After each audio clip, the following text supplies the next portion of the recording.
तत्सवितुर्वरेण्यं भर्गो देवस्य धीमहि धियो यो नः प्रचोदयात्. Now rub your palms,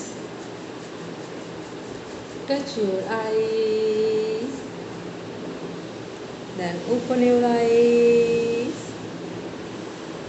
चलो सबको प्रणाम. किसने किसने वर्क किया है?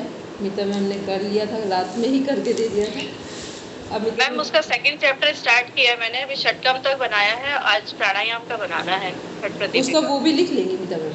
जहाँ से प्राणायाम स्टार्ट हो रहा है, हट प्रदीपिका में शायद 40 के अराउंड स्टार्ट हो रहे हैं जो मुख्य प्राणायाम है, और उसमें थोड़ा सा आगे पीछे उनका जहाँ से स्टार्ट हो, मतलब जो 8 प्राणायाम का एक सीक्वेंस है, उसका जो श्लोक नंबर है उसे नोट कर देंगे. ठीक है, फिर स्टार्ट करेंगे. चलो,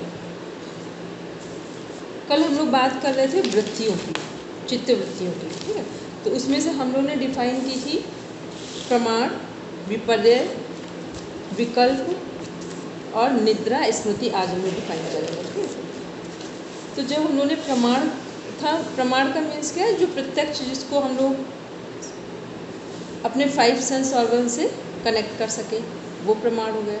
फिर प्रमाण में भी 3 टाइप्स थे हमारे. कौन कौन से? प्रत्यक्ष, अनुमान और आगम. प्रत्यक्ष मीन्स जैसे अभी हम लोग बैठे हैं. आगम मीन्स क्या है? जिसको हम व्यक्ति को देखकर, वस्तु को देखकर, परिस्थिति को देखकर उसके कॉज फैक्टर का अनुमान लगा ले, सिम्टम से कॉज पे चले जाए. ठीक है, कई बार हम ही लोगों को अपने आप में लगता है कि थोड़ी देर में हम रोने वाले हैं या हमें गुस्सा आने वाला है, तो ये सब के ये अनुमान प्रमाण, ये कहीं और के लिए नहीं है. जब भी हम कुछ भी पूरा दर्शन पढ़कर आएंगे तो सारी दृष्टि कहाँ डालनी है? अपने ऊपर डालनी है. ठीक है, तो ये योग दर्शन 6 दर्शनों में से ही एक है हमारा. फिर इसी में हम लोग दूसरा क्या देख रहे हैं कि दूसरे प्रमाण कौन से थे? प्रत्यक्ष, अनुमान. फिर आगम मीन्स हो गए वेद, पुराण, मतलब वो हमारे पौराणिक ग्रंथ जो पूरी आध्यात्मिकता लिए हुए हैं और पूरी वैज्ञानिकता लिए हुए हैं. दोनों चीज़ें, जहाँ आध्यात्मिकता और वैज्ञानिकता दोनों का समन्वय है, ऐसे ग्रंथ, ऐसे जो हमारे आगम ग्रंथ हैं, ये कल भी सही थे, आज भी सही हैं और कल भी सही हैं. ठीक. फिर हम लोगों ने इसी में देखा था कि प्रत्यक्ष ये हो गया प्रमाण. फिर विपर्य का मीन्स क्या था? जितने मिसकंसेप्शन हैं सब किसका एग्जाम्पल है? विपर्य का है. ठीक, मतलब जिसको हम सही नहीं देख रहे हैं तो वो सब क्या है? सब विपर्य है हमारा. और जिसको हम सही देख पा रहे हैं वो सब, वही विपर्य क्या होगा? क्लिष्ट से अक्लिष्ट में आ जाएगा. तो पहला विपर्य, अगर हम लोग पूरे मूलभूत कॉन्सेप्ट पे चले जाएं तो पहला विपर्य क्या है? ईश्वर सत्य, जगत मिथ्या. और सामान्य देखेंगे तो बहुत सारी चीज़ें, हर चीज़, मान लो अभी हम लोग आपस में किसी को देख रहे हैं, किसी ने किसी चीज़ को देखकर हंसा है, हो सकता है हम उसको गलत समझ के दूसरे में कनेक्ट कर दें. तो जब तक चीज़ों को हमें सही यथार्थ स्थिति ना पता हो तब तक कभी ना सोचे कि जो विपर्य है वो क्लिष्ट और अक्लिष्ट कैसे. तो विपर्य का मीन्स सही देख रहे हैं तो अक्लिष्ट हो गया, सही नहीं देख रहे हैं तो क्लिष्ट हो गया. फिर विपर्य के बाद हमने देखा था प्रत्यक्ष, प्रमाण देखा, फिर विपर्य, फिर विकल्प. विकल्प में क्या था? जितनी भी हमारी कल्पनाएं हैं वो सब किसका एग्जाम्पल है? सब विकल्प का एग्जाम्पल है. और वो पास्ट, प्रेजेंट, फ्यूचर. तो जो हमारी पास्ट के विकल्प हैं उन पर कुछ नहीं किया जा सकता है, तो ये क्या है? टाइम पास, क्लिष्ट वृत्ति. पास्ट विकल्प क्या है? क्लिष्ट वृत्ति, क्योंकि अब उस पर हम कुछ कर ही नहीं सकते. हम सोचे 20 साल पहले हम ऐसा कर लेते, हम कॉलेज टाइम में ही ये काम कर लेते, हम आफ्टर मैरिज ये कर लेते, बिफोर में. तो अब क्या, जो हो चुका है इस पर कुछ किया ही नहीं जा सकता है. तो ये विकल्प का कौन सा उदाहरण? क्लिष्ट वृत्तियाँ होंगी. अब कहाँ किया जा सकता है? तो आज हम ऐसा क्या सोचें जो हमारे आज को भी अच्छा कर दे और फ्यूचर को भी ठीक कर दे. तो ये क्या है? यही क्लिष्ट से अक्लिष्ट में आ गए. तो 90 जो हम लोगों का पूरा रिसर्च डाटा है वो क्या बोल रहा है कि 99% जो हमारी कल्पनाएं हैं वो झूठी ही होती हैं, वो होती नहीं है. क्यों नहीं होती? क्योंकि हम लोग हर क्षण कुछ सोच रहे हैं. हमें ज़रा सा गुस्सा आया, हमने एक क्षण के लिए क्या सोचा? इस व्यक्ति को या तो घर से हटा दें या तो इसका जीवन खत्म कर दें. और दूसरे ही क्षण थोड़ी देर के बाद हमने क्या सोचा? ये हमने क्या गलत सोचा. तो ये कहिए कि ये जो यूनिवर्स है वो क्या है, वो इतना अंडरस्टूड वे में काम कर रहा है कि हमारी हर क्षण जो हमारे विचार बदल रहे हैं उन पर एक्शन नहीं लेता है। जब वो विचार कर्म में आते हैं तब वो एक्शन लिया जाता है। तो विकल्प क्या हो गए, मोस्टली विकल्प हमारे दिन भर चलते हैं, उनका कोई मतलब। जब कोई विकल्प अपना गहरा स्वरूप ले लेता है, पूरा हमारे जीवन में पूरे टाइम चल रहा है, तो जितने भी हमारे आविष्कार हुए, इन्वेंशंस हुए, वो किसके आधार पर हुए, विकल्प के आधार पर। क्योंकि वो बार बार सोचना, एडिसन ने जो बल्ब बनाया 1000 बार फेल हो गए, लेकिन फिर वो क्यों सफल हो गए, क्योंकि माइंड में चल रहा था कि हमें बल्ब बनाना है और संसार को सूर्य की रोशनी के बाद कोई दूसरी रोशनी देनी है, ये विकल्प था। तो ये क्या, ये विकल्प इतना उनके बॉडी के एक एक सेल में पहुंच गया कि वो विकल्प फिर सही हो गया जाकर। तो ऐसे क्या है, तो इस तरह से विकल्प हमारे सकारात्मक हो या नकारात्मक हो, दोनों अपना स्वरूप ग्रहण करेंगे।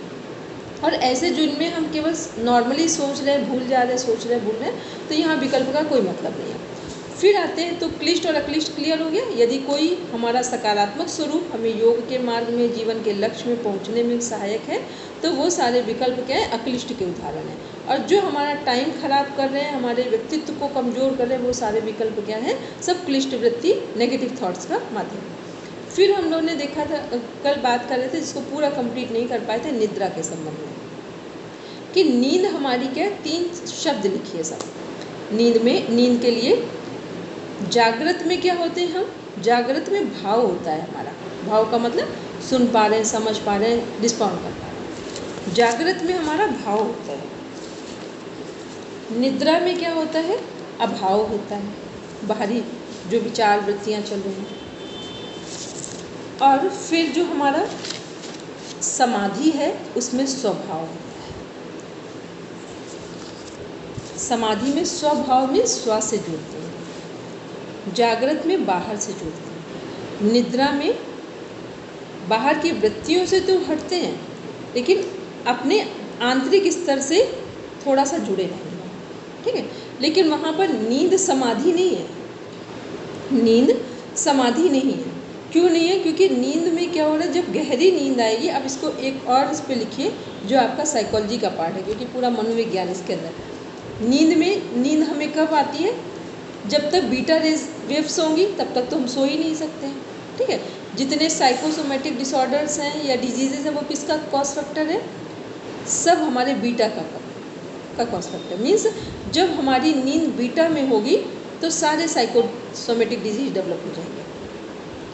फिर अब यदि हमें नींद सही आ रही है तो क्या होगा, सबसे पहले अल्फ़ा में पहुँचेंगे। अल्फ़ा में क्या है कि 5% नींद हम नॉर्मल कंडीशन में होते हैं अल्फ़ा में। फिर इसके बाद पहुँचते हैं थीटा में, फिर 50% से भी अधिक भाग थीटा में काम करता है। फिर इसके बाद आते हैं डेल्टा में। डेल्टा में क्या हो रहा है, जो जितनी भी हमारे बॉडी की रिकवरी होती है, मान लो कितने भी हेल्थ इश्यूज हो जाए, आपकी बॉडी कहीं से भी फ्रैक्चर हो जाए, माइंड कितना भी डिस्टर्ब हो जाए, कितनी भी बड़ी दुर्घटना हो जाए, सबकी हीलिंग कहाँ पर होती है, जब आप डेल्टा वाली नींद पर होती है। उससे पहले बॉडी की हीलिंग नहीं होती है। इसीलिए जब बहुत सीवियर इंजरी होती है तो क्या ड्रग्स दिए जाते हैं। किस लिए दिए जाते हैं, ताकि वो डेल्टा की तरफ पहुंच जाए, मतलब बॉडी के लेवल पे तो पहुंच ही जाए, कि बॉडी से बिल्कुल टोटली डिस्कनेक्ट हो जाएंगे तो बॉडी हीलिंग जल्दी कर लेगी, अपने आप को ठीक कर लेगी। तो ये क्या है, ये नींद से हम लोग देख रहे हैं। फिर हमने दूसरा क्या है कि कई बार लगता है कि नींद और समाधि में अंतर क्या है, नींद और समाधि में क्या अंतर, उसको देख लेते हैं। फिर आते हैं उसके प्रॉपर क्लिष्ट और अक्लिष्ट में। तो जब हम लोग नींद की बात कर रहे हैं तो एक हम लोग क्या पढ़ते हैं, जागृत, स्वप्न और सुषुप्ति। जागृत से जब हम स्वप्न में जाते हैं तो स्वप्न में हम क्या देखते हैं, जो हमारे जीवन में घट रहा है या कुछ घटने वाला है या घट चुका है, बस इन्हीं 3 में से कुछ ना कुछ संबंधित होता है। फिर जागृत से जब हम आते हैं स्वप्न में, तो ये जागृत में जो है उसका जो एक होता है ना, कि जैसे एक हम लोग बोलते हैं कि परछाई पड़ रही है, तो वो हम कहाँ देखते हैं, स्वप्न में देखते हैं। इसीलिए मोस्टली बच्चों को देखेंगे कि जो वो दिन में खेल खेल रहे होते हैं, हाथ पैर रात में वही चला रहे होते हैं, वही वो बोल रहे होते हैं। और अपने जीवन में भी हम लोग देखेंगे, जैसे कोई व्यक्ति ड्रिंक कर लेता है उस समय सही क्यों बोलता है? वो किस अवस्था में? स्वप्न में चल रहा है। वो ड्रिंक करने पर, ओवर ड्रिंक अधिक ले लिया तो क्या होगा कि उस समय वो बोलेगा जो रियलिटी में है। ठीक है, तो स्वप्न में आ गए। फिर सुषुप्ति में क्या है? जहाँ पर स्वप्न खत्म हो गया, तो ये सुषुप्ति हो गई। तो ये सुषुप्ति में हम कहाँ पर पहुँच रहे हैं? थीटा में। तो अब हमारी बॉडी रेस्टिंग मोड में प्रॉपर है। फिर जो डेल्टा है वो उससे, यदि हम लोग आ उ मा और चंद्र बिंदु में देखेंगे तो वो हमारी तुरीयावस्था हो गई, और नॉर्मल लाइफ में देखेंगे तो हमारी बहुत गहरी नींद हो गई, जिसमें हमारा बॉडी और माइंड दोनों प्रॉपर हील हो गए। जब हम लोगों को जिस दिन नींद के बाद बहुत अच्छा लगे, माइंड बॉडी पूरा रेस्टिंग मोड में हो, कुछ बहुत करने का मन हो, सारी निराशा खत्म हो गई हो, आप समझना उस दिन हम लोगों ने किस पोजीशन में नींद ली है? डेल्टा में नींद ली है। और रिकवरी बॉडी की, माइंड की किस में होती है?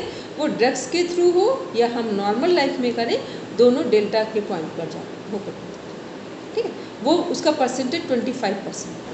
25% की नींद हमारी पूरे बॉडी माइंड को रिकवर कर देती, हील कर देती पॉजिटिव मैनर में। तो ये हम लोग क्या देख रहे हैं? जो नींद है। तो अब ये नींद कहाँ क्लिष्ट हो रही है और कहाँ क्लिष्ट हो रही है? जहाँ पर हमारी बीटा सेल्स या बीटा वेव्स फास्ट काम कर रही हैं, तो ये नींद कहाँ है? क्लिष्ट मोड में। ठीक है, और जब इससे ऊपर की अवस्थाओं में जा रहे हैं, बढ़ रहे हैं, तो नींद क्या कहाँ पहुँच रही है, या नींद का इम्पैक्ट क्या आएगा हमारे ऊपर? अक्लिष्ट में कन्वर्ट हो जाएगा। क्योंकि जैसे जैसे हम आराम फील होने लगा, शरीर के स्तर पे, मन के स्तर पर, हमारे विचारों में परिवर्तन दिखने लगा, तो ये सब क्या है? अक्लिष्ट हो गई। बोलेंगे बना? स्वप्न भी अक्लिष्ट होगा? स्वप्न क्लिष्ट में,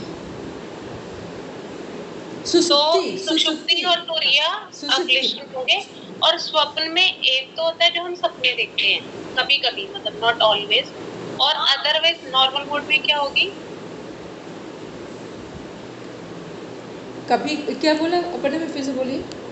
नॉर्मल मोड में स्वप्न क्या होगा? कौन सी अवस्था होगी? मतलब जैसे अभी हम लोग सो रहे हैं, तो हम लोग जब सोना शुरू करते हैं तो नींद नहीं आएगी, तो कौन सी वेव्स काम कर रही हैं? बीटा। क्लियर है ये वाला पॉइंट? कि नींद नहीं आ रही है तो वेव्स कौन सी काम कर रही? बीटा काम कर रही है। ठीक है, तो जितने हमारे साइकोसोमेटिक डिजीज़ हैं वो कहाँ पर काम कर रहे हैं या कहाँ डेवलप होने के चांसेस हैं? बीटा में। ठीक है, अल्फ़ा और थीटा और डेल्टा में डिजीज़ के ठीक होने के चांसेस होते हैं। ठीक है, तो जब हम लोग बीटा में देखा, फिर यदि बीटा वेव्स जब वर्किंग में हैं, उसी में कहीं हमें नींद आ गई, शरीर थक गया। कई बार देखोगे माइंड नहीं थका, माइंड में विचार चलते जा रहे हैं, लेकिन बॉडी थक गई है। जैसे बॉडी एग्जॉस्ट हो रही तो क्या होगा? नींद आ गई। तो उस समय अब वही सपने आएंगे जो आपके माइंड में सब कुछ चल रहा है। ठीक है, वो आएंगे। लेकिन एक ऐसी स्थिति भी होती है, पर वो कहाँ है? वो क्लिष्ट से अक्लिष्ट में। बहुत सारे लोगों को सपने नहीं आते। ठीक, बहुत सारे, उसमें से हम भी हैं, हमको नहीं आते सपने। ठीक, हमें सपने कभी रेयर में आए, पहले आते हैं तो सही निकलेंगे और अन्यथा आते ही नहीं। और कभी कभी नहीं भी सही निकले, मान लो, या उनका कोई मैटर ना हो किसी से, तो नहीं आते। और कुछ लोग तो बिल्कुल ऐसे हैं, ऐसे लोगों की भी हमने यूनिवर्सिटी में, जिनको पूरे जीवन सपने ही नहीं आए, पूरा जीवन हो गया सपने ही नहीं आए। अब आप समझ सकते हैं कि कितना उच्च स्तरीय जीवन होगा कि सपने ही नहीं आए। मतलब हम तो उनमें से हैं कि हमें जल्दी नहीं आते हैं, ये कहेंगे। ये तो बहुत छोटा सा एक पॉइंट, नन्हा सा हुआ। लेकिन जिन लोगों को सपने ही नहीं आए हैं, ऐसे जो लोग IIT वगैरह में वर्क करते हैं, लोगों के एक बार BHU में बहुत साल पहले, कम से कम 20 साल पहले एक रिसर्च हुई थी। उसमें पूरा देखा गया जितने वहाँ IITians थे, उसमें से मतलब 1-2 हों, बाकी सबका रिकॉर्ड था। उन्होंने बोला हमको सपने आते ही नहीं। क्यों नहीं आते हैं? वो इतना मैथ्स को सॉल्व कर लेते हैं, इतना उनका लॉजिकल माइंड डेवलप हो जाता है कि फिर उनके माइंड में कुछ रहता ही नहीं, बचता ही नहीं, इसलिए उन्हें सपने नहीं आते। तो जब सपने नहीं आएंगे तो क्या हो रहा है? एनर्जी वन वे काम कर रही है।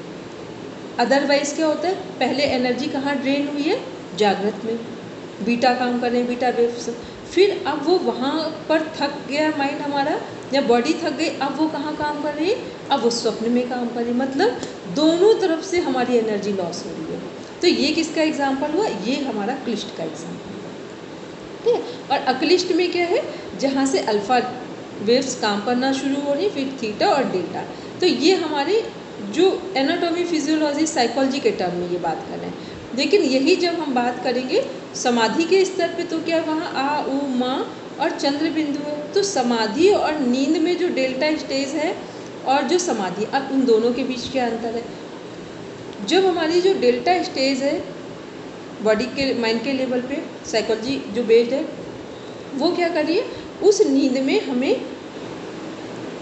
जो गहरी नींद आ रही है उससे बॉडी और माइंड इतना हील हो चुके हैं कि बड़ी से बड़ी समस्या से हम बाहर आ गए हैं। यहाँ पर ये काम हुआ है। अब समाधि के स्तर पर क्या हो रहा है, अब इससे केवल हम लोग एक कॉमन सेंस लगाते हैं। हमने अभी बोला, ये जो हमने बोला ये रिसर्च जो वर्ल्ड वाइड रिसर्च है, टोटल का जिस्ट निकाल के बोला है, और ये मेरा नहीं है, ये रिसर्चर और जो एक्सपर्ट्स हैं उनके बीच है, ये मेरा नहीं है। ऐसा नहीं कि हम इसको ढूंढ कर लाए, ठीक है। बस इस पर काम किया तो पता है, लेकिन कैसे किया जाता है, पर ये मेरा डाटा रिसर्च किया हुआ नहीं है अभी का।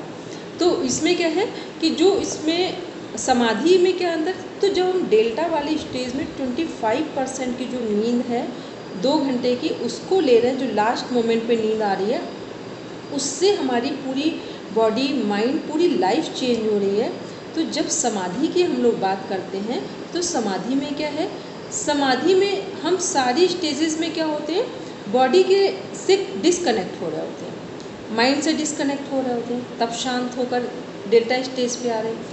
लेकिन जब यही समाधि की बात करते तो वहाँ क्या होता है, हम अपने पूरे अस्तित्व से जुड़ रहे होते हैं। वहाँ क्या होता है, हम अपने पूरे अस्तित्व से जुड़ रहे होते हैं। तो समाधि और डेल्टा स्टेज में कितना बड़ा अंतर है कि जो हमारी नींद गहरी हो रही है उसका इम्पैक्ट हमें इतना गहरा मिल रहा है, डीप में मिल रहा है।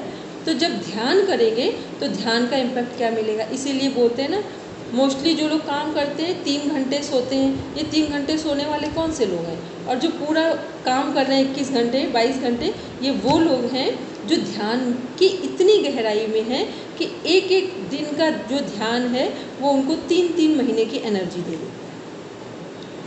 एक दिन का ध्यान 3-3 महीने की एनर्जी दे देता है। इसलिए वो पूरा काम कर रहे हैं एक्टिव मोड पे, और कोई थकान नहीं दिख रही, हर समय खुश दिख रहे हैं, क्योंकि वो इतनी गहरी नींद ले लीजिए। हम सामान्य जीवन में नींद का इम्पैक्ट ये इतना गहरा हमको मिल सकता है, तो वो लोग ध्यान में जा रहे हैं। तो क्लियर हो गया कि नींद और समाधि के बीच में क्या अंतर है, कि नींद की गहराई में हमारा शरीर, मन, हमारे जितनी भी प्रॉब्लम्स हैं वो सब सॉर्ट आउट हो रही हैं, और हम पॉजिटिव मैनर में लाइफ को जी रहे हैं।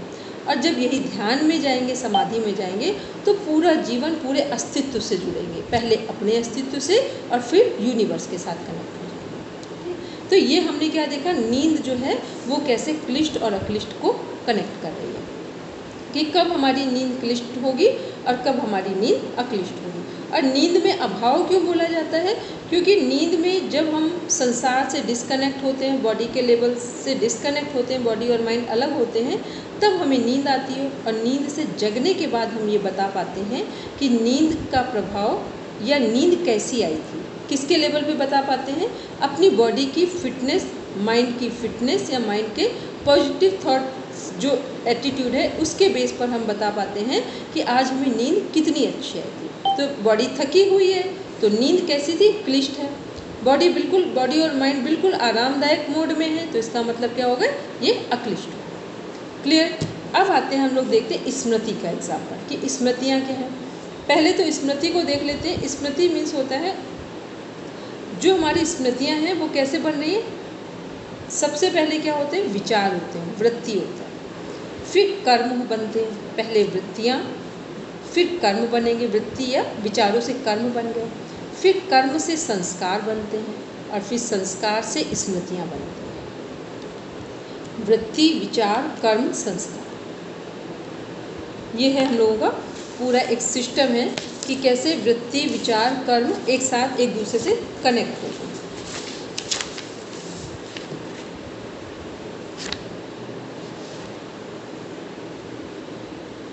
सॉरी, वृत्ति तो विचार ही है हमारे, वो एक ही चीज़ है। वृत्ति के बाद कर्म होगा, कर्म के बाद संस्कार है, संस्कार के बाद क्या, स्मृतियाँ हैं।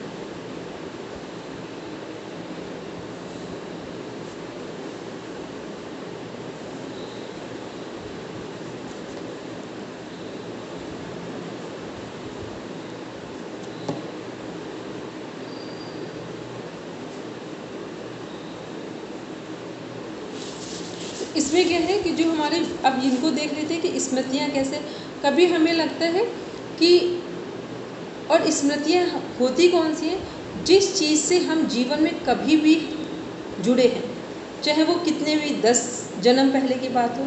और ऐसा माना जाता है, जो हम लोग के वेद उपनिषद ये सब लोग बात करते हैं, कि जब से हम लोग सृष्टि में आए हैं, जिस भी रूप में, पहले जो आदम और उनकी बात करते हैं, की बात करते हैं, या बंदर के रूप में, जिसके रूप में, तो हमारी स्मृतियाँ वहाँ से कनेक्ट होती हैं। तो जो वैसा डाटा है जो सिंपल जो पौराणिक उसमें आता है, वो माना जाता है 50 लाख, कि 50 लाख ईयर्स जो हैं, 50 लाख ईयर, इतने पहले से स्मृतियाँ हमारी पड़ी हुई हैं।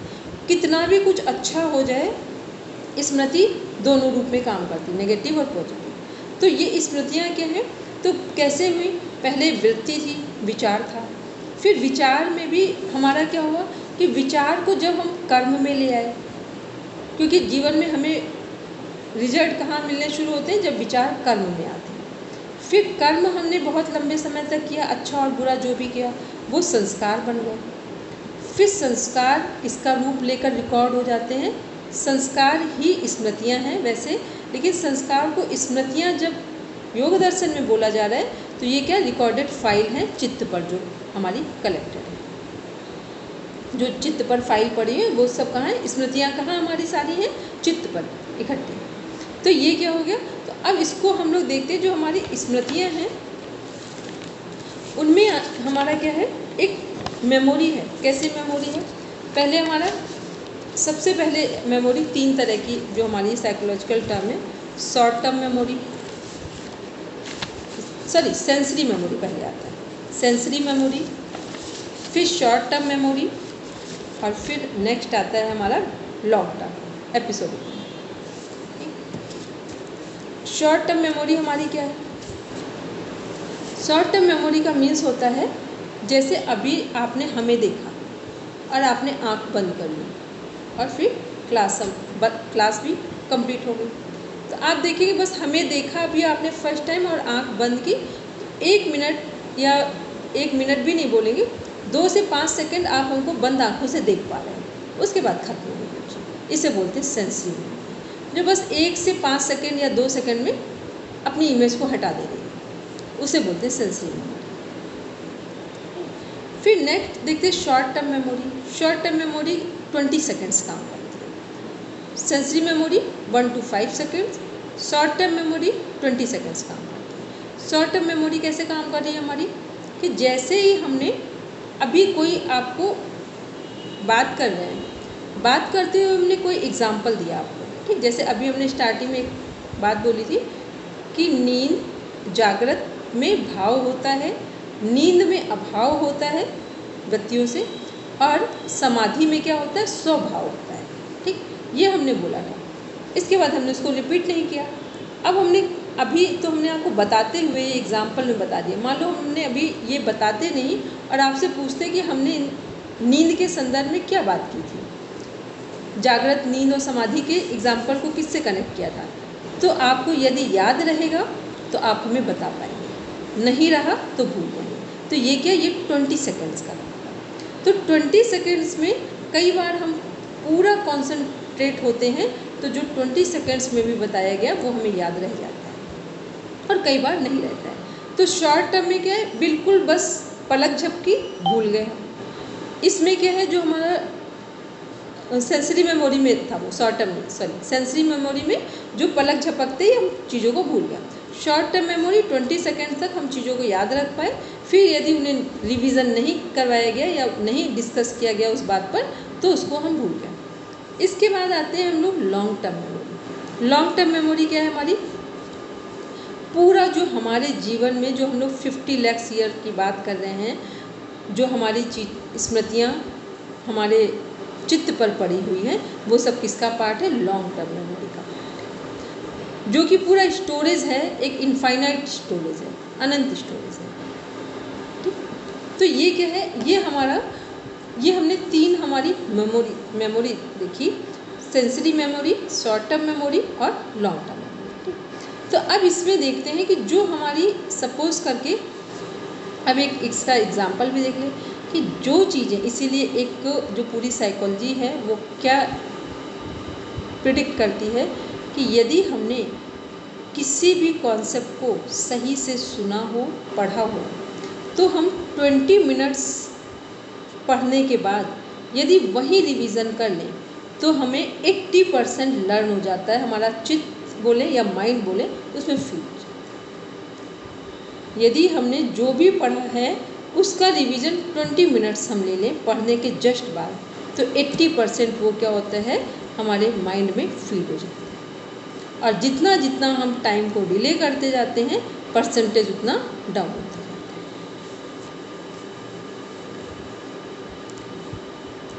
तो फिर अब इसमें देखते हैं कि जो हमारी ये जो हमने अभी बात की थी इसकी sensory memory, short term memory, long term memory, इसकी हेडिंग क्या है? ड्यूरेशन के आधार पर, अवधि के आधार पर ये मेमोरी थी। फिर दूसरा है हमारा एवोल्यूशनरी मेमोरी, जो हमारे, जिनको हम एसेस करते हैं, इनफाइनाइट मेमोरी बोलते हैं। ठीक है, वो क्या है? जो 50 लाख साल पुरानी जिनको माना जा रहा है, वो हमारे चित्त पर है। फिर आते हैं इसी पर एक थर्ड मेमोरी है जिसको बोलते हैं जेनेटिक मेमोरी। ठीक, जेनेटिक मेमोरी जो हमारे फोर फादर्स, एंसेस्टर्स से आई है, कि एक हम लोग बोलते हैं ना, पितरों की, पूर्वजों की बात करते हैं, तो ये मेमोरी है। तो ये क्या है? ये हमारी सारी मेमोरीज़ हैं। तो ये सब क्या है कि ये जो मेमोरीज़ हैं, ये यदि हमारी क्लिष्ट हैं तो हमें अच्छी है तो अक्लिष्ट का काम करेंगी, अक्लिष्ट स्मृति, खराब है तो क्लिष्ट स्मृति। अब इसको देखते हैं कि जब हम लोग, कई बार हम लोग ने अपने जीवन में देखा है कि कहीं हम ऐसे व्यक्ति से मिले जिससे मिले पहली बार हैं, हो सकता है अपने स्टेट में भी ना हो, फिर भी हमें क्या लग रहा है कि लगता है कि इससे हम बहुत पहले से जुड़े हुए हैं। और कई बार हमारे अपने ही घर के बच्चे तक ऐसे हो जाते हैं। आपने ऐसे बहुत सारे सोसाइटी में लोग देखे जिनको पेरेंट्स को बार बार लगता है क्या सच में ये मेरे बच्चे, मतलब इतना बड़ा किसी को अंतर दिख जाए, तो ये क्या है? ये हमारे किसका, जो स्मृति, जो हमारी क्लिष्ट और अक्लिष्ट का एग्जाम्पल है। और दूसरा क्या है? ये जो लंबे समय की जो लॉन्ग टर्म मेमोरी जो रिकॉर्डिंग्स पड़ी है उसका एग्जाम्पल है। कि उसमें क्या होता है कि कई चीज़ें, कई लोगों से रिश्ते हमें एकदम पास के दिखते हैं दूर होते हुए, कई बार पास होते हुए वो रिश्ते बहुत दूर दिखते हैं। तो ये सब क्या है? वो जो मेमोरीज पड़ी हुई हैं, जहाँ जिसका समय आता है उस टाइम पर वो उदय हो जाती है। हम लोगों ने इसमें पढ़ा था, अभी आगे 4th में भी देखेंगे कि क्या होता है, जब जो घटना घटने वाली होती है आपको वैसे ही फीलिंग्स पहले से आने लगती हैं कि क्या चीज़ होने वाली है। ठीक है, तो ये क्या है? ये सब लॉन्ग टर्म मेमोरी में घटता है। कई बार हम लोग कोई मंदिर में जाते हैं या कहीं रास्ते में जा रहे हो तो ऐसा लगता है इस रास्ते को हम पहले आ चुके हैं, इस रास्ते में, तो ये कब फीलिंग हो रही? ये सब क्या रिकॉर्डेड मेमोरीज पड़ी हुई है हमारे चित्त पर। तो ये सब लॉन्ग टर्म मेमोरी का एग्जांपल है। कई बार हम लोग देखते हैं ना, छोटे छोटे कितने सारे हम लोगों ने, जो इंडियन आइडल एक प्रोग्राम आता था और भी बहुत सारे आते हैं, कि उनमें हम लोग देखते हैं KBC आता है कि एकदम छोटे बच्चे, 5 साल का बच्चा है, वो इस तरह से गा रहा है कि बड़े सिंगर नहीं गा पा रहे हैं उसके जैसा। तो ये आपको लगता है कि अभी का नहीं है, ये लास्ट उसकी यात्रा चली आ रही है। कई बार हम लोग देखते हैं जो प्लेयर्स हैं वो एकदम अर्ली लाइफ में बहुत अच्छा खेलते चले जा रहे हैं, तो क्या वो आज ही ट्रेंड हुए? नहीं, ये उनका पास्ट का सारी रिकॉर्डेड फाइल चल रही है वहाँ पर। तो ये क्या है कि जो चीज़ें हमारे सामने आज हैं, और यही अक्लिष्ट का उदाहरण क्या है, जब कोई साधक जो भाव प्रत्यय और उपाय प्रत्यय समाधि पर देखते हैं हम लोग, वहाँ हम लोग ने क्या देखा कि कोई बच्चे को देखा, सुनते हैं ना हम लोग प्रहलाद ध्रुव के बारे में, कि 5 साल की आयु से ही वो पूरी तरीके से निडर भाव से भगवान नाम जप कर रहे हैं। तो लगता है कि 5 साल का बच्चा इतना सिंसियर होगा, इसका मतलब उसकी यात्रा पहले से चली आ रही है। भगवान बुद्ध को पूरी दुनिया से सारे चक्रवर्ती सम्राट के बेटे सब कुछ बताया, गया कि बाहर नहीं जाना है, बचाने के सारे उपाय किए गए, लेकिन वो नहीं उनको रोक पाया गया। तो ये क्या है, ये अक्लिष्ट के उदाहरण है जो लॉन्ग टर्म मेमोरी हमारी चित्त में पड़ी है। तो जैसे ही हमें जीवन मिलता है नया, हम वहीं से यात्रा को शुरू कर देते हैं। अब हमें पूरे जीवन की एक लॉन्ग जर्नी कंप्लीट नहीं करनी है। तो ये किसका है, ये स्मृति का उदाहरण। तो क्लिष्ट क्या है, कई बार हम अचानक से ऐसे लोगों से मिल जाते हैं कि हमारा जीवन कहाँ से कहाँ पहुँच जाता है, तो वो क्या है, वो क्लिष्ट का उदाहरण हो गया।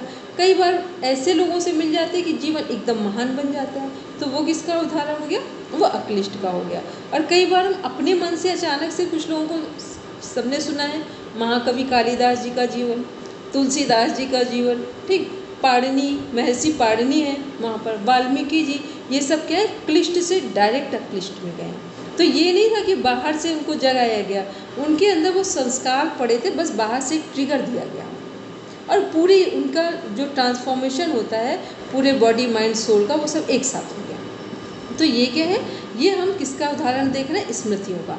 जो हमारे संस्कार हैं वो कैसे हमारे चित्त में पड़े हुए हैं, वो कब क्लिष्ट में काम कर रहे हैं और कब अक्लिष्ट में काम कर रहे हैं।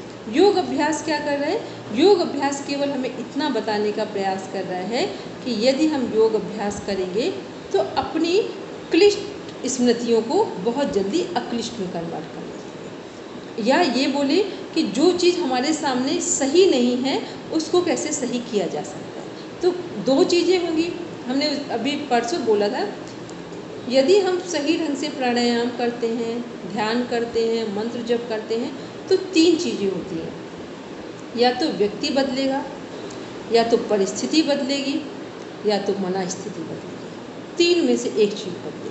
ऐसा कभी नहीं हो सकता कि आपने 100% काम किया हो और इन तीनों में से कहीं परिवर्तन ना आए। तो ये क्या है, ये इसलिए कि हमें ये भी तो पता हो कि हम जो कर रहे हैं उसका अगर रिजल्ट नहीं मिल रहा है तो क्या समझ लें कि या तो अभी हम सही से नहीं कर रहे हैं, या तो ये बोले कि वो होता है ना कि पानी कितने डिग्री पर भाप बनेगा, जब 100 पे जाए, वहाँ तक नहीं पहुँच रहा है और बार बार हम क्या करें 80 डिग्री, 85, 90 से फिर नीचे आ जाते हैं। तो जब भी जो कुछ करें डू एंड डाई, इसीलिए जो बोलते हैं हम कि जो करें एक बार तो डू एंड डाई कंडीशन में करिए, ताकि आपको रिजल्ट तो समझ में आ जाए, आप हारे हैं कि जीते हैं। नहीं अच्छा हो तो मत अप्लाई करना, और सच में लग रहा रिजल्ट मिला तो अप्लाई कर लेंगे हम लोग। तो ये हम लोगों ने देखा सारे किसके एग्जाम्पल, वृत्तियों के।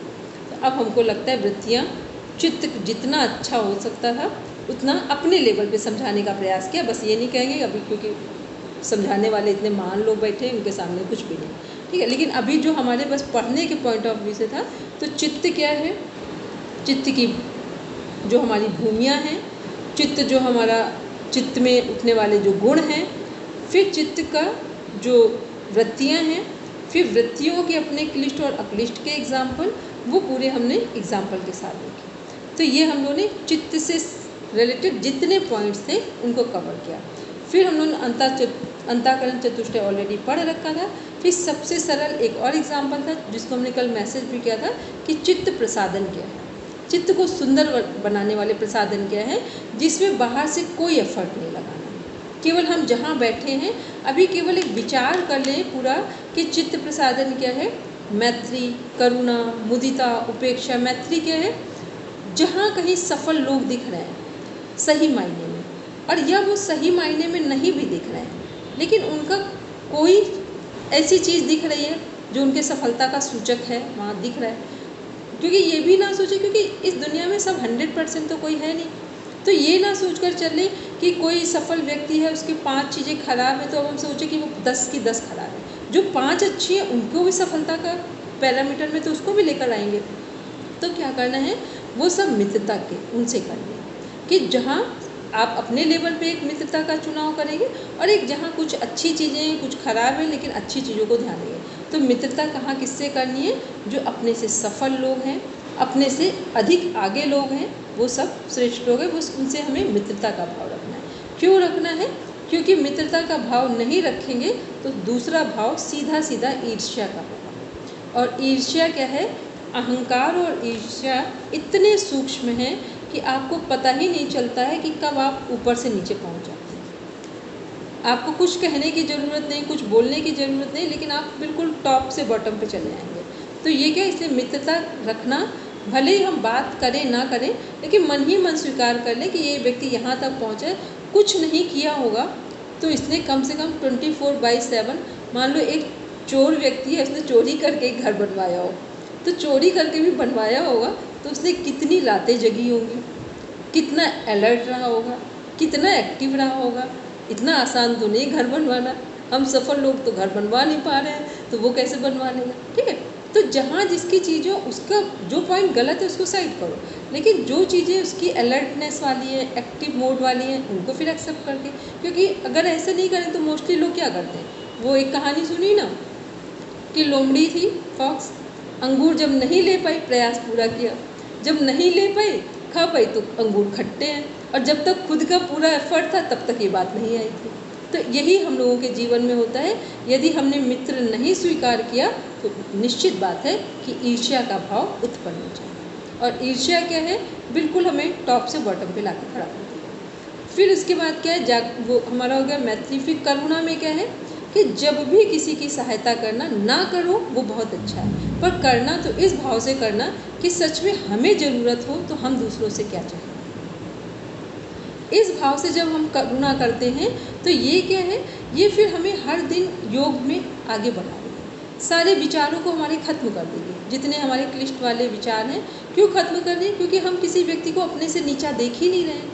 करुणा करते समय, करुणा का मीन्स क्या होता है कि हमने जिसकी सहायता की है उसको अपने से नीचा नहीं समझा है, हमने ये समझा है कि यदि हम इसकी जगह पर होते तो हम कैसे सहायता लेते, बस इसी भाव से हमने इसकी सहायता की है। तो ये क्या होता है, ये हमें बिना पूजा पाठ ध्यान के सीधा सीधा हमें योग यात्रा में या जीवन को सरल बनाने में आगे बढ़ा रहे हैं।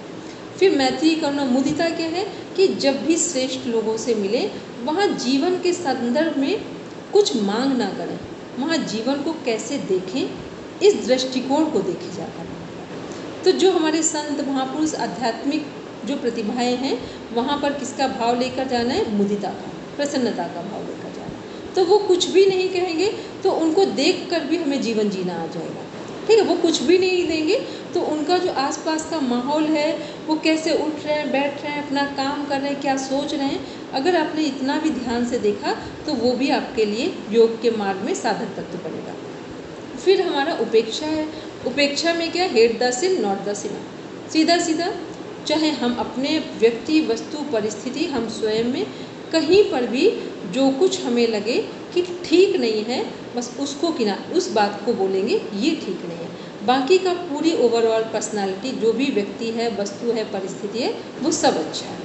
और फिर सुधार के भी चांस क्यों बन जाते हैं ऐसे में, क्योंकि जब हम किसी व्यक्ति को पूरा स्वीकार करते हैं और उसकी जो गलती है उसको साइड करते हैं, तो कभी ना कभी उस व्यक्ति को भी लगता है कि इसने हमको पूरा एक्सेप्ट किया है, तो वहाँ सुधार के चांसेस भी बन जाएंगे।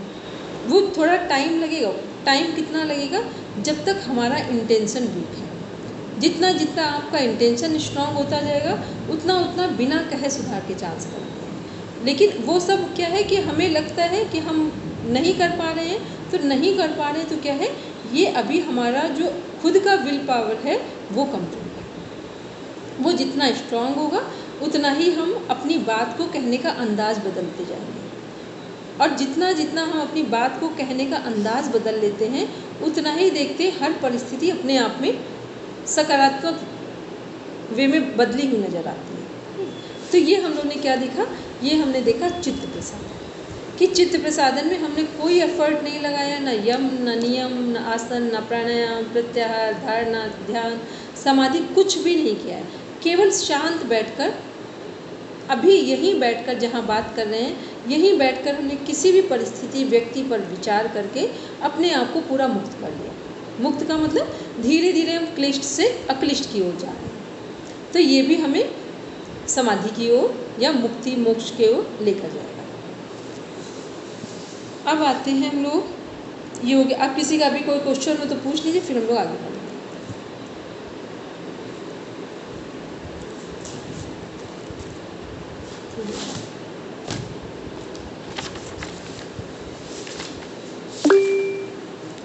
बोलेंगे दिव्या? मैम, ये स्मृति में आपने बताया था सेंसरी और शॉर्ट टर्म मेमोरी और long term memory. Long term memory में आपने बताया था इन्फिनाइट और जेनेटिक, एक और आपने बताया था मैम वो क्या था? हमने बोला था ये तो ड्यूरेशन के आधार पर थी हमारी, जो हम लोग साइकोलॉजी में पढ़ते हैं, sensory memory, short term, long term. जिसने सबने पढ़ा होगा तो एक नोट्स भी दिया था हमने इस पर, ठीक है, ये वाला मेमोरी का साइकोलॉजी में जो टाइप्स ऑफ मेमोरी है। फिर इसके बाद हमने बोला था सेकंड था एवोल्यूशनरी मेमोरी, जिसे हम लोग बोलते हैं इनफाइनाइट मेमोरी, अनंत काल से चली आ रही है जो स्मृतियाँ, उसको मेमोरीज बोल देंगे, अगर स्मृतियाँ बोलेंगे तो मेमोरीज बोलेंगे। फिर थर्ड में था जेनेटिक मेमोरी, जो हमारे पूर्वजों से, एंसेस्टर्स, फोर फादर्स से मिली हुई है।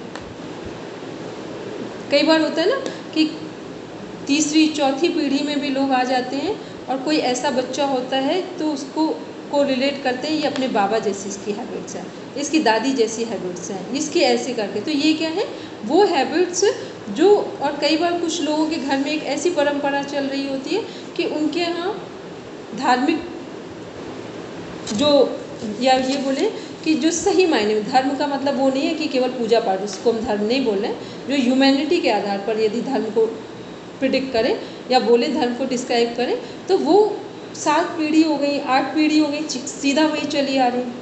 हम लोग एक फैमिली है, मेरी फ्रेंड है, 8वीं पीढ़ी हो रही है PCS ऑफिसर बनने की, ठीक। तो ये क्या हो गया कि अब क्या ऐसी चीज़ होगी कि सब उसी लाइन में जा रहे हैं। तो ये क्या है, ऐसी बहुत सारी चीज़ें होती हैं और उनको पसंद भी ये लाइन है। फिर तीसरी चीज़ क्या है कि जैसे ही हम लोग जो चीज़ें, जो भी हमारी, मान लो जब हम लोग एंसेस्टर्स की बात करते हैं तो अभी हमने कुछ एग्जांपल दिए थे कि कभी सिंगर के, म्यूजिशियंस के, जो हमारे बचपन से हैं, उनके फादर गाते थे या उनके ग्रैंडफादर गाते थे, फिर उनके यहाँ एक बच्चा है, वो छोटा है, छोटे से इसको गाने का शौक़ है। अभी एक बच्ची आपने कई बार देखा होगा, उसमें 3 साल की एक बच्ची है जो इतना सुंदर गाती है, उसका नाम तो हमको याद नहीं है, कई उसमें उसने, और भजन गाती है वो बच्ची, ठीक है। तो ये क्या है, आपको लगता है एक 3 साल की बच्ची इतना सेंसिटिव मोड में भजन कैसे गा लेगी? तो इसका मतलब है कि उसकी यात्रा, जर्नी पहले से चली आ रही है, ठीक है। बोलेंगे अपन हम, नहीं, जब हम सो रहे होते हैं तो हम अगर इन चारों अवस्थाओं की बात करें, बीटा, अल्फा, थीटा और डेल्टा की, तो जब हम सोए तो शुरुआत हुई हमारी बीटा से, फिर थोड़ी सी वापस लेंगे पढ़ा। जरूरी नहीं कि बीटा हो, वो तो उनकी बीटा है जिन्होंने अपनी लाइफ को हॉश पॉश मोड में, हसल एंड बसल मोड में लेकर आए, उनकी है, वरना तो लोग बिस्तर पे जाते ही नींद आ जाती है। तो फिर वो अल्फा में आ गए। हाँ, इसका मतलब वो सीधा अल्फा में आ गए, ठीक है। फिर थोड़ी सी नींद और प्रगाढ़ हुई तो उसको हम फिर थीटा बोलेंगे। फिर थीटा। और जब बिल्कुल गहरी नींद आई, चाहे वो 2 या 3 घंटे की नींद हुई, वो हमारी फिर डेल्टा में जाएगी। वो डेल्टा में जाएगी। अब लेकिन ये जरूरी नहीं है कि सब डेल्टा में जाएंगे, क्योंकि जितना, जिसकी लाइफ जितना क्लियर है, मान लो कोई किसी के हिसाब किताब, लेन देन सब कुछ, भले वो सामान्य जीवन हो उसका, लेकिन उसकी चीज़ें बिल्कुल क्लियर है, किसी से कोई उसका गिले शिकवे है ही नहीं, किसी से कोई लेन देन है ही नहीं, जो कुछ है वो पूरा क्लियर है, क्या कैसे कब करना है। तो ऐसे लोग डेल्टा में चले जाएंगे, ठीक है। तो ये क्या है, ये सारी चीज़ें डिपेंड करती हैं कि हम जागृत अवस्था में हमारा जो शेड्यूल है या जो हमारा मन वचन कर्म है वो कैसे काम, क्योंकि जितना मन वचन कर्म पर ही तो हमारी नींद, हमारा योग, हमारी आध्यात्मिकता, हमारी सजगता, एकाग्रता सब उसी पर तो डिपेंड करेगी जाकर। कि जो, यदि आपके, हम लोग क्या बोलते हैं कि जो सोच रहे हैं वही बोलेंगे और जो बोल रहे हैं वही करेंगे। यदि तीनों सिमिलर हैं तो आप देख लेना, जो नींद की हमने 3 स्टेज, हम 3 क्या 4 हैं, तो जो 3 स्टेज हैं पॉजिटिव वाली, वो तीनों जीवन में आ जाएंगे। लेकिन जब मन बोला कुछ और, सोचा कुछ और है, बोला कुछ और है, कर कुछ और है, इस समय जो 90% जो समस्याओं का कारण है वो सिर्फ यही कारण है, जो साइकोलॉजी पूरा बताती है कि 90% समस्याएं कहाँ आती हैं, जब हमारे सोचने, बोलने और करने के बीच में अंतर आता है। अदरवाइज फिर इतनी समस्याएं नहीं आ सकती हैं, ठीक है। चलो अब हम लोग नेक्स्ट आगे बढ़ते हैं, बोलेंगे और किसी का भी कोई तो क्वेश्चन अब समझ में आ रहा है कि अभी तक तो हम डेल्टा में जाते ही नहीं थे। देखो पता है डेल्टा में जाने का सबसे पहला आपको क्या सिम्टम आएगा, जिस दिन आप डेल्टा में जाएंगे ना उस दिन आप कुछ पढ़ेंगे, ठीक है, वो पढ़ा हुआ पूरे जीवन आप भूल ही नहीं पाएंगे। ये है डेल्टा का पहला। देव संस्कृति विश्वविद्यालय में अब तो अभी वो बाहर चले गए हैं, जो पूरा देखते थे गुरुजी के जो मेन सेशन, जैसे 1000 लोगों ने एग्ज़ाम दिया है सिलेक्शन के लिए, सीट्स बिल्कुल जरा सी वहाँ पे 10-20 ऐसे निकलती है एक एक डिपार्टमेंट में। अब वो 1000 लोगों ने दिया, उसके बाद कॉपी आती है, कॉपी चेक नहीं होती थी, बस कॉपी पे हाथ रखा जाता था किसको निकालनी है, बस कॉपी निकाल ली गई, इसका सिलेक्शन होना है, बाकी सब वापस कर। तो हम सोचते थे, तो उनको हम क्योंकि विवेकानंद जी का सुना था ना कि वो तुरंत पढ़ लेते, उनको देखा कि वो कोई भी बुक रखी गई है और बस बुक को आराम से ऐसे देखा, अपना हाथ रखा, वो जैसे कुछ भी दो, ऐसे आपने कुछ आर्ट ऑफ लिविंग की क्लास सुन ली है, 50 लोगों ने अपने अपने क्वेश्चन दिए, 50 ने वो बस एक बार ऐसे उठाया, उसमें से जिसका लग रहा है उसका उठाया, बाकी सब वापस हो गए। तो वो बोलते थे कि हाँ इसमें कुछ नहीं है, आप जितना कॉन्सेंट्रेट होते हो, आपको जिस पर हाथ रखते हो वो एनर्जी बोलती है किसको लेना है और किसको छोड़ना है, ठीक है। तो ये सब क्या है डेल्टा में, और उनका काम करने का 22 घंटे वो काम करते थे, ठीक, 2 घंटे सोना और 22 घंटे काम करना, ठीक, पूरी यूनिवर्सिटी का स्ट्रक्चर पूरा टॉप तक ले जाना, ये उनका काम था। तो ये क्या है, ये सारी चीज़ें ऐसे नहीं पता चलती। तो जब सोने का मतलब है कि डेल्टा इतना काम करती है, तो इसलिए हम लोगों के जीवन में तभी हम बोलते हैं कि प्राणायाम सब सही से किया करें। यदि आपने प्राणायाम ठीक से किया तो 6 घंटे का काम 1 घंटे में कर सकते हैं, बस इतना तो मेरा अपना अनुभव है, बाकी का तो हम नहीं कह सकते, लेकिन इतना अनुभव है कि 6 घंटे का काम 1 घंटे। तो अभी हम लोग क्या कर रहे हैं, हम लोग सोचो ये पढ़े, तो इसीलिए बोलते सबको छोड़ दो पहले किनारे। सुबह का जो प्राणायाम है आधे घंटे, और इसको कितना डीप में ले जाना है, 6 से 7 जो श्वासें हैं उनको 1 मिनट में ले जाना है। यदि आपने 1 मिनट होल्ड करना सीख लिया श्वास को पूरे रिदम के साथ, और बाहर आपने 40 सेकंड श्वास को होल्ड करना सीख लिया, केवल इतनी सी जो प्रैक्टिस है आप 15 दिन कर लीजिए, और 15 दिन के बाद अपना जो IQ लेवल है उसको चेक कर लीजिए कहाँ पहुँचेंगे आप, ठीक है। तो ये क्या है, जो हम समय 5 घंटे 6 घंटे दे रहे हैं, तो हमको अपने बचपन से जब वहाँ थे तब भी ये समझ में आया यूनिवर्सिटी में कि हमारे पास समय नहीं है 5 घंटे, तो हम क्या करेंगे, हम 5 घंटे की जगह हमने सोचा था 1 घंटे में प्राणायाम करेंगे, क्योंकि मेरे पास हम पढ़ाते भी थे, वहाँ पे सारी चीज़ें चल रही थी, तो नहीं हम कर सकते थे, और PhD भी चल रही थी, तो उसमें बस PhD के समय नेट निकाला है, तो उसमें फिर 1 घंटे प्राणायाम किया। अब जितना जो पढ़ने को मिल गया तो इतना याद है, जिस चीज़ को देखा, तो जो कामाख्या सर वाली ये जो बुक है इसको याद है, बस हमने 3 दिन में पूरी पढ़ी थी, और 3 दिन में ही इसके सारे करेक्शन निकाल के एग्ज़ाम से आने के बाद कामाख्या सर के वहाँ पहुँचा दिए थे, ये करेक्शन है बुक में, इसको पढ़ के। तो ये मेरा कोई इसमें रोल नहीं है, आप इतना कॉन्सेंट्रेट हो जाते हैं कि आप जो देखते जाते हैं वो एक ही बार में फीड होता चला जाता है। तो ये आप करें चाहे हम करें, कोई भी करे, तो ये क्या है, ये यही पढ़ने का, क्योंकि अब हम लोग ये सोचेंगे कि हमें इतना समय मिलना चाहिए, तो इसकी शिकायत किससे करें, कोई कहेगा क्यों पढ़ना ज़रूरी है, पहले पढ़ के आती सब लोग घर से अपने है ना। तो अब हम लोगों के लिए ये तो है नहीं ऑप्शन, तो इससे अच्छा क्वालिटी इतनी स्ट्रॉन्ग करेंगे कि कम समय हो, सारे काम जल्दी से करना आ जाए, ठीक, और अच्छे ढंग से करना आ जाए। बोलेंगे पूनम? अभी इतने समय से कर रहे हैं, अभी तक ऐसा लगता था कि जैसे सिर्फ कर रहे हैं, कि एक काम है उसको कर रहे हैं। मैं 2-3 दिन से विचार कम हुए हैं, और 2-3 दिन से फोकस बढ़ना शुरू हुआ है। तो और क्या ट्रिक है, आप कहते हैं कि प्राणायाम अच्छे से करो, ये आपने सबको बताया क्लास में, लेकिन वो अच्छे से करने के लिए क्या करना है? थॉट्स आ रहे हैं तो उनको ऑब्जर्व किया और वो जाने दिया, वो धीरे धीरे कम होने शुरू। कुछ नहीं करना है, केवल इतना करना है कि अपनी श्वास को नाभि तक ले जाना है, बस इतना करना है, ना कोई थॉट्स पे कुछ कमांड देनी, कुछ करना ही नहीं है, बस इतना ध्यान से श्वास लेना है कि श्वास को हम नाभि तक फील करना है कि नेवल पोर्शन सेंसिटिव हो रहा है, सेंसेशन आ रहा है वहाँ पे, बस इतना फील कर पाएँ। तो जैसे ही आपकी श्वास नाभि को टच करती है जाकर, आपका जो विचारों का लेवल है 10 में से केवल 9 विचार बचते हैं, 10 में से सीधा 9 कम हो जाते हैं, ठीक है। बचने का मतलब हटते हैं, एक बचेगा वहाँ जाकर। हम बोलेंगे मिता मैम नाभि मतलब सिर्फ नाभि है या डायफ्राम है? डायफ्राम तो नाभि के ऊपर है। इसको भी सब क्लियर कर लीजिए। जब हम लोग एनाटॉमी फिजियोलॉजी के टर्म में बात करेंगे तब केवल डायफ्राम बोलेंगे, ठीक है। और जब हम लोग योग में बात करेंगे तब नाभि बोलेंगे, नाभि पोर्शन। पर मैम क्या डायफ्राम इतना नीचे थोड़ा है कि हम नाभि पे उसको महसूस कर सकें? जब भी, क्योंकि अब इसको देखिए, जो हमारा डायफ्राम क्यों बोलते हैं एनाटॉमी फिजियोलॉजी के टर्म में, क्योंकि जो श्वास, जो हमारा रेस्पिरेटरी सिस्टम है उसका बॉर्डर लाइन क्या है, डायफ्राम है। तो इसका मतलब है कि अब इससे नीचे श्वास का काम ही नहीं है, ठीक है। इससे नीचे अब श्वास का काम नहीं है। तो डायफ्राम को जैसे ही हमारी श्वास टच करती है जाकर, और डायफ्राम में क्या है, डायफ्राम से जस्ट ऊपर लाइन में क्या आ रहा है, एल्वियोल्स आ रहे हैं। तो हमारी ऑक्सीजन कहाँ एक्सचेंज होगी, एल्वियोल्स में जाकर, ठीक है। तो ये हो गया एनाटॉमी फिजियोलॉजी के टर्म में। तो श्वास हमारी कहाँ तक जाएगी, केवल डायफ्राम तक जाएगी। और क्यों जाएगी, क्योंकि उससे पहले एल्वियोल्स है, वहीं पर गैसेस हमारी एक्सचेंज होंगी वहाँ पर, इसलिए।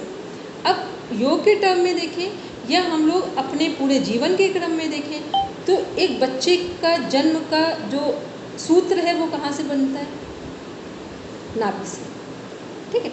तो इसका, और नाभि को क्या माना जाता है, न्यूक्लियर एनर्जी सोर्स माना जाता है। और जितना जो हमारा सूर्य की एनर्जी पड़ रही है, प्राण का ऊर्जा का सोर्स है, वो क्या है, वो सीधा नाभि से कनेक्टेड है, ठीक है। तो ये क्या है, एनाटॉमी फिजियोलॉजी के टर्म में डायफ्राम बोलेंगे उसको, श्वास के रिदम में। और पूरे एनर्जी से जुड़ने के लिए, पूरे यूनिवर्स के सोर्स से जुड़ने के लिए हम नाभि बोलते हैं। तो जब हमारी, जो हमने श्वास लिया है डायफ्राम तक, तो फूलेगा क्या, डायफ्राम की जगह पेट फूलेगा, मतलब पेट आगे की तरफ आएगा। जब श्वास बाहर किया तो पेट अंदर चला गया। तो जो इम्पैक्ट आएगा, तो पूरी बॉडी को एनर्जी कहाँ से मिलेगी, वो हमारे मिलेगी जाकर नाभि से। तो वो जो जगह है जहाँ मान लो कि ये है, ये डायफ्राम है, मान लो ये लाइन डायफ्राम है, या हमने कहा कि ये ब्लू वाला जो है इसका ये लाइन डायफ्राम हो गई, ठीक। अब ये वाला नाभि है। तो जब डायफ्राम यहाँ तक पूरी तरीके से एक्टिवेट हो गया, तो इसके आसपास की जगह एक्टिवेट नहीं होगी। जब ये यहाँ तक पूरा एक्टिवेट है, 100% एक्टिवेट हुआ है, तो इसका मतलब है इसके आगे वाला जो पार्ट है वो भी एक्टिवेट होगा। और वो इसलिए होगा क्योंकि वो हमारे जीवन का सोर्स है, ठीक है। तो इस बात को ध्यान रखिए, क्वेश्चन आ चुका है, जब अभी दोबारा पेपर सॉल्व कीजिए, क्वेश्चन पूछा जा चुका है कि डायफ्राम और ये जो हमारी, तो हम लोग उसमें योग में क्या बोलते हैं, एब्डोमिनल ब्रीदिंग, नेवल ब्रीदिंग या यौगिक ब्रीदिंग। तो नेवल ब्रीदिंग को ही यौगिक ब्रीदिंग बोला जा रहा है। लेकिन जब वैसे बोलेंगे तब क्या बोल रहे हैं, जब एब्डोमिनल ब्रीदिंग बोल रहे हैं तो ये किससे कोरिलेट किया जा रहा है, ये डायफ्राम से कोरिलेट किया जा रहा है। तो इसको पूरी चीज़ों को ध्यान में रखकर आंसर देंगे, क्योंकि अब हायर में बैठे हम लोग। पहले YCB में फर्स्ट सेकेंड तक क्या होता है, छोटी छोटी चीज़ें, कुछ गलत भी हो गया तो वहाँ ये नहीं माना जाएगा कि आप इस लेवल पे हैं। लेकिन जहाँ आप जिस लेवल पे बैठते हैं आकर, तो फिर वहाँ उसका एक महत्व होता है कि आप ठीक बोले आप। तो ये हो गया हम लोगों का प्राणायाम के संदर्भ में। तो इसलिए बोले सब प्राणायाम दीदी, यौगिक ब्रीदिंग तो कॉम्बिनेशन ऑफ, मतलब complete abdominal breathing, thoracic breathing और क्लेविकुलर ब्रीदिंग, इन तीनों का जब कॉम्बिनेशन आता है तब उसको डीप यौगिक ब्रीदिंग बोलते हैं ना। जैसे मान लो हम लोग ने बोला थ्रोट ब्रीदिंग या क्लेविकुलर, तो क्या हो, श्वास तब भी हम लोग नीचे तक, नाभि तक ही लेते हैं, लेकिन फोकस्ड हम यहाँ होते हैं। जहाँ पर फोकस्ड होंगे वहाँ का चक्र जागृत होता है, या वहाँ की ग्लैंड्स एक्टिवेट होती है, जिससे वहाँ के जो डिजीज़ हैं वो दूर होती है, ठीक है। तो जब हम लोग आँख बंद करते हैं, तो जो एग्ज़ामिनर सही होते हैं या जो टीचर ठीक हैं, वो बंद आँखों से आपको देख लेते हैं कि आप यहाँ पर हैं कि यहाँ पर हैं कि यहाँ पर हैं, ठीक है। वो जो आपका बॉडी लैंग्वेज है, जो फेस जेस्चर है, वो आपको बता रहे होते हैं कि आप कहाँ फोकस हैं इस समय पर, ठीक है। तो इसलिए आराम से, तो जितना अब हम उसके नीचे लेंगे और नीचे लेंगे, तो नाभि सबसे नीचे हो गया, डायफ्राम के पास हो गया, तो आखिर ऊपर के रास्ते से ही तो नीचे गए। तो जब नाभि का मिस हो गया कि हमारे तीनों बंद लग गए हैं, अगर हम लगा रहे हैं तो, और अदरवाइज जो हमारी पूरी जो एब्डोमिनल या यौगिक ब्रीदिंग है, उसमें तीनों ब्रीदिंग कनेक्ट हैं, थ्रोट, थोरेसिक और नेवल, तीनों कनेक्ट होंगे। तो इसलिए अब इसी ब्रीदिंग के साथ हम लोग काम करेंगे, ताकि हम लोगों का जो माइंड है आपको धीरे धीरे लगे कि 3 घंटे का जो समय है बस इसी तरह से यूज़ करेंगे। अच्छा, अब एक बात कर दें, जो चित्त वाला है वो अब कितने लोगों ने बनाया है। मोनिका मैम आपने भेजा भी ग्रुप में पूरा, आप आज उसको बना के आप भेज दीजिए, ठीक है। लगभग आपका कंप्लीट है तो एक सही सबको एक मैसेज मिल जाए। और मीता मैम आप हट प्रदीपिका को कंप्लीट करके इसको फटाफट आप ये वाला बना लीजिए, क्योंकि योग दर्शन आपका कंप्लीट है तो अभी संडे तक पूरा मैनेज कर लीजिए उसको, ठीक है। चाहे वो उसको छोटे छोटे शब्दों में बना कर रख लीजिए, फिर बाद में डिफाइन करें। जैसे एक होता है ना कि ब्रीफ एक हमने नोट्स बना के रख दिया, तो उस इसलिए बना लीजिए क्योंकि अभी पढ़ा है तो अभी आपको पूरा याद है और ऑलरेडी आप पढ़ भी रहे हैं उसको। और जो हट प्रदीपिका वाला है तो हट प्रदीपिका को प्राणायाम हो गया, फिर मुद्रा बंद, फिर वो इतना बड़ा नहीं है, आसन तक बड़ा था मैटर, अब छोटा है मैटर आगे की ओर। चलिए बोलेंगे मोनिका मैम। मैम जब हट प्रदीपिका में आसन पे जाते तो जो लाभ और उसमें करने में बहुत ज्यादा शॉर्ट नोट्स नहीं बन पा रहे मेरे से। नहीं तो अभी उसको पहले इसको कर ले। उसमें शॉर्ट नोट में हमने बोला था कि उनके नाम लिखेंगे, केवल पूरा डिफाइन नहीं करेंगे सेंटेंस। मान लो जठर अग्नि प्रदीप्त हो रही है तो बस जठर अग्नि प्रदीप्त लिख देंगे, ठीक है। जो समस्या दूर हो रही है उसका केवल नाम लिखेंगे जाकर और कुछ नहीं लिखेंगे वहाँ पर, क्योंकि इतने दिन से हम लोग पढ़ रहे हैं तो हमें ये तो समझ में आ जाएगा कि समस्या कहाँ है और समाधान कहाँ है। और जब केवल नीचे जाकर एक कॉन्ट्राडिक्टरी पार्ट जो निषेधात्मक पार्ट है उसको जरूर डिफाइन कर देंगे यदि विशेष कोई स्थिति में है। जैसे मयूर आसन फीमेल को करना नहीं, ठीक है। शीर्षासन हाई बीपी को करना नहीं है। तो इस तरह का जो कुछ स्पेसिफिक चीज़ें हैं वहाँ जरूर नोट लगा के लिख देंगे कि किसको नहीं करना है। बोलेंगे बेटा।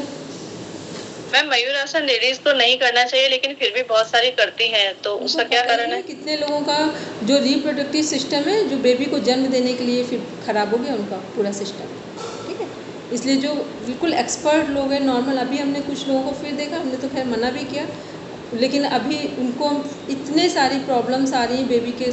क्या हुआ है कि उसमें कुछ चीज़ें ऐसी हैं कि वो फिर ग्रो नहीं करती हैं, उनमें ग्रोथ नहीं आती है, इसलिए मना किया जाता है कि ना करें। अगर छोटे बच्चियों को बात करवाते हैं तो उसमें क्या होता है, उनमें शुरू से ही पीरियड्स की प्रॉब्लम्स है और हाइट बढ़ना बंद हो जाती है, ठीक है। इसलिए कहा जाता है कि जब कुछ चीज़ें वो किस लिए मना, क्योंकि उसका जो फोर्स पड़ता है, जो इफ़ेक्ट आता है, जैसे बॉडी ऊपर की ओर उठती है तो जो फीमेल का रिप्रोडक्टिव सिस्टम जिस तरह से एंडोमेट्रियम वॉल वगैरह जो डिज़ाइन है वो अपने आप में पूरा श्रिंक हो जाता है। तो और उसका क्या है, जब किसी का प्रभाव इतना हो मयूर आसन का कि हम पत्थर भी खाएं, विष भी खाएं, वो भी डाइजेस्ट हो जाएगा, तो हमारा रिप्रोडक्टिव सिस्टम सबसे सेंसिटिव सिस्टम है फीमेल का, ठीक है। इसलिए मना किया जाता है। बोलेंगे पढ़ा देव, मैंने मोरारजी में जब हम षटकर्म की प्रैक्टिस कर रहे थे ना तो कुंजल और नेति कर रहे थे, तो वहां पर पानी ठंडा था गीजर में ना, उस दिन बाय चांस गलती से पानी ठंडा रहा, टीचर ने नोट नहीं किया। तो योग में जो कहा जाता है कि आप गलत मत करो, गलत तरीके से मत करो, तो मैंने जब सर को बोला, मैं कहा सर ठंडे पानी से कर सकते हैं, सर्दी का समय था, बोले नहीं बिल्कुल नहीं कर सकते। जितने सारे स्टूडेंट्स कर रहे थे सबको मना किया उन्होंने। तो इसीलिए कि जैसे मैं अगर क्लास ले रही थी ना तो मुझे लोग कहते हैं आप आज हमें पावर योग करा दो, कल आप हमें अयंगर योग करा दो, आज आप हमें पहले दिन ही बोलेंगे आके शीर्षासन करा दो। तो मैंने कहा आपकी बॉडी अगर डिटॉक्सिफाइड नहीं है, उनसे कहिए पढ़ना मैम, वन वे कहिए सर्कस ज्वाइन कीजिए, बस सीधा सर्कस ज्वाइन करो, वहाँ पर ये सब कुछ मिलेगा, ठीक है। अब 6 बज रहा है, पहले हम शांति पाठ कर लें, फिर वो लोग रुकेंगे जिनको कुछ पूछना है, ठीक है।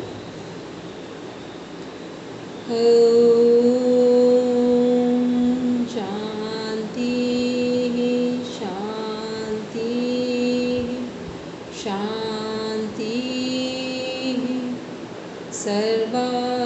सर्वारिष्ठसु शांतिर्भवतु।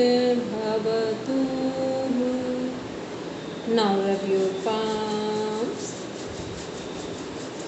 touch your eyes, then open your eyes. चलो सबको प्रणाम।